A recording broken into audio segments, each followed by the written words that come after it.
In our first story, we take you to Kumasi. Residents in Buokrom in the Shanti region say they are living in fear as robbery attacks increase in the community. More than 20 residents have been reportedly attacked in the last 6 months alone. The situation has become worrying, especially as it heightened during the Christmas festivities when gunmen attacked some residents. The recent attack happened on Thursday when a family was robbed at gunpoint. Nana Senso Mensa filed this report. The latest robbery, which involved about 3 houses, happened around 11 a.m. Property worth thousands of cedis and cash stolen in a single operation. The assailants killed a security dog before undertaking the robbery operation. Victims who spoke to JoyNews count their losses. 9:30. She says, I came home around 9:30 p.m. to realize my home has been ransacked. My television, clothes, and some money were all stolen. 5 million.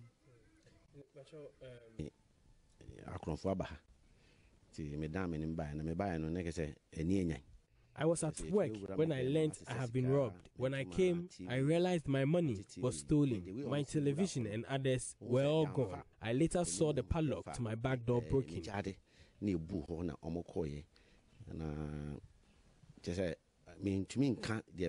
Nana Osei Gudom is a victim in the latest attack. He wants police to bring back a police post which has been relocated. My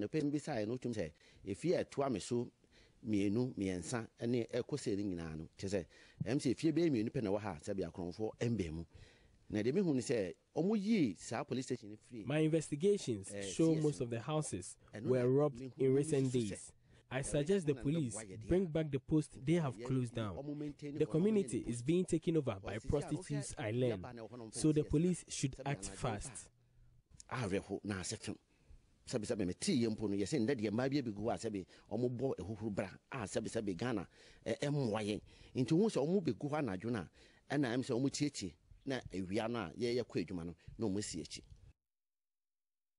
Mona Lisa Frimpong reporting for JoyNews.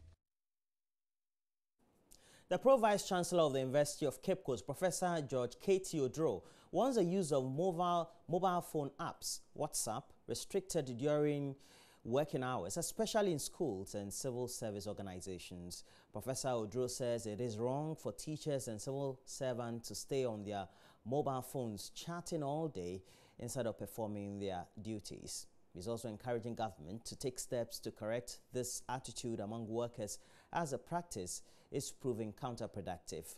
Professor Odro was speaking to teachers at the National Delegates Conference of the Ghana National Association of Teachers at the University of Cape Coast.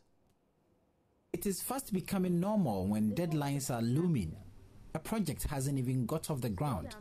A teacher who has a lesson to teach or an exam to supervise, and a nurse or a doctor who has a patient to attend to, or better still, an emergency to attend to.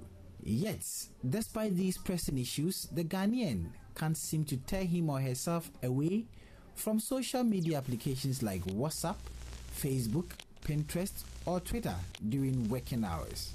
Well, there is no denying the vital role the internet has played in expanding the frontiers of small businesses and the local economy of Ghana. Its importance is pretty enormous, but many are of the opinion that the use of these applications during working hours is stifling the productive sectors of the Ghanaian economy. Speaking at the just ended National Delegate Conference of the Ghana National Association of Teachers at the University of Cape Coast, Pro-Vice-Chancellor of the University of Cape Coast, Professor George K.T. Odro, suggested to government to consider putting restrictions on these apps during working hours if government wants to maximize productivity. If the teacher in the classroom does not also act proportionally to the investment, if teachers do not use their teaching time well, if teachers will be spending teaching hours in browsing WhatsApp messages, something that is happening, then we cannot maximize the benefit of equitable distribution. And actually, I'm tempted to propose for consideration, if government can in a way put restriction on access to WhatsApp during working days, so that you only gain access to WhatsApp after working hours.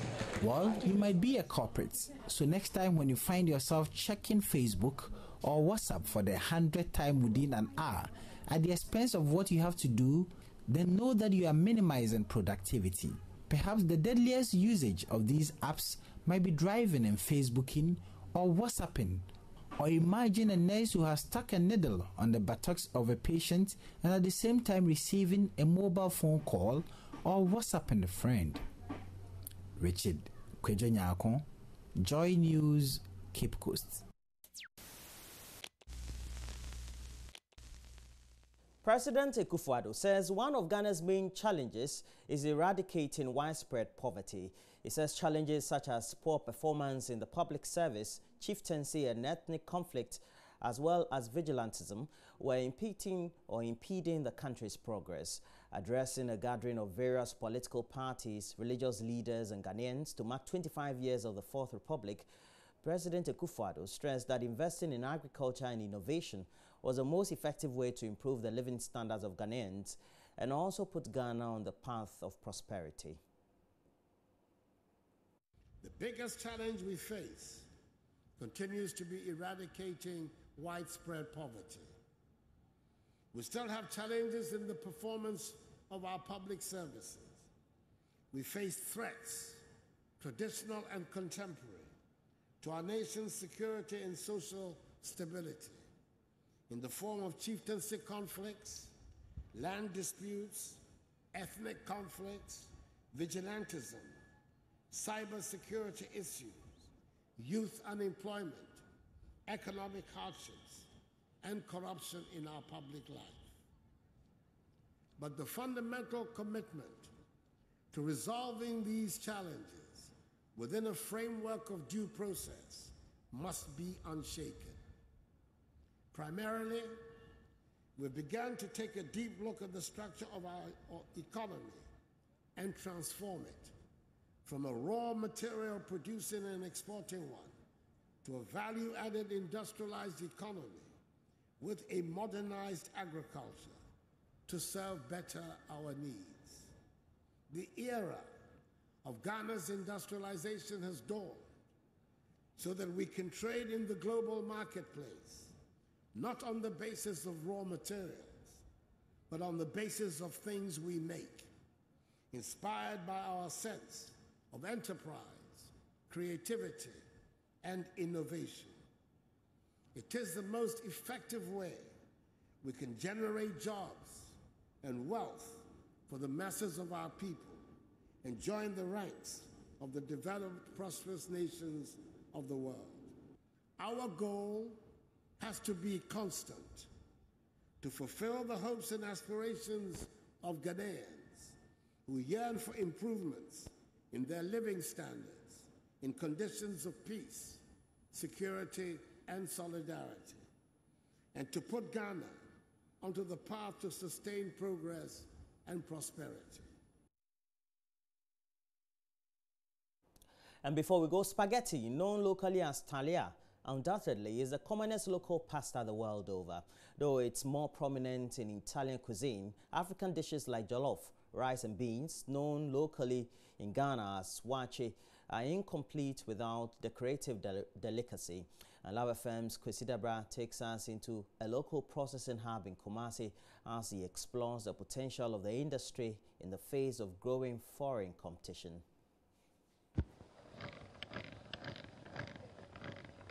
A roller machine at work is operated by middle-aged Humu Ahmed Ali.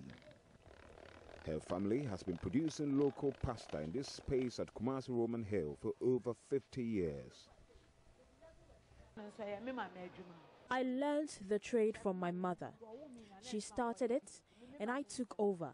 She's now old and weak. After working on the dough, her 21-year-old shoemaker's son Ahmed smears oil on the surfaces to prevent sticking. Before I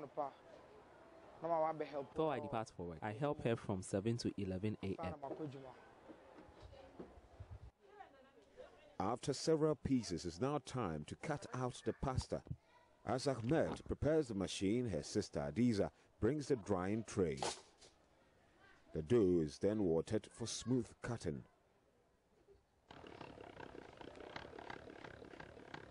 Mumu acquired this pasta making machine 10 years ago.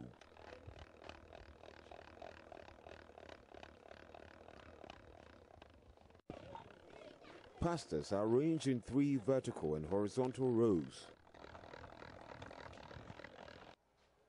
After drying for 4 hours, it would have been the end. Competition from foreign brands led to a change in operation.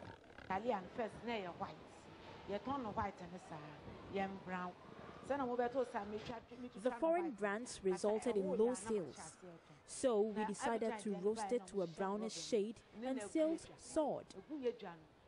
The brown one swells as well.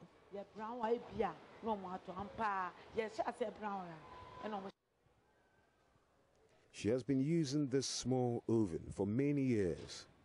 It can take 2 trays at a time. When it's done, it's left for a few hours to cool off and then packaged.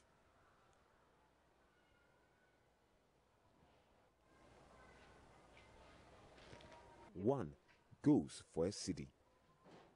Though the single mother of 4 makes a decent income, Mumu believes it can be better. I've catered for my children with this business. I cater for them up to senior high school level. There are so many youth walking around without employment. If I get a bigger place and better equipment, these people can be employed and have a decent living.